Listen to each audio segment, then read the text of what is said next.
మిత్రులందరికీ నమస్కారం. మిత్రులారా, మీరు ఇక్కడ చూసుకుంటే మనం అరిసెలు వేసుకుంటా ఉన్నాం. నేతి అరిసెలు మాట్లాడుతున్నాం.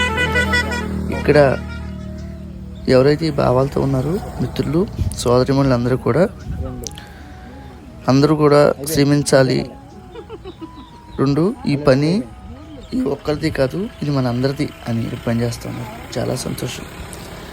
ఇక్కడ మీరు గమనిస్తే సంక్రాంతి అయిపోయినప్పటికీ కూడా ఈ జ్ఞాపకాలు మళ్ళీ 2026 సంక్రాంతి వచ్చే వరకు మా అందరికీ గుర్తుంటాయి. చాలామంది మిత్రులు మిస్ అవుతూ ఉన్నాము అని మాట్లాడుతూ ఉన్నారు. లేదండి, మనకి జ్ఞాపకాలు మళ్ళీ సంక్రాంతి దాకా ఉంటాయి. మనం పల్లెటూరు వాతావరణంలో హాయిగా పిండి వంటలు చేసుకుంటూ అందరం వయసుతో సంబంధం కలవడం చాలా సంతోషం. ఇక్కడ చూసుకుని మనం జంతికలు మనం ఏర్పాటు చేసుకుంటున్నాం అని చెప్పడం జరిగింది.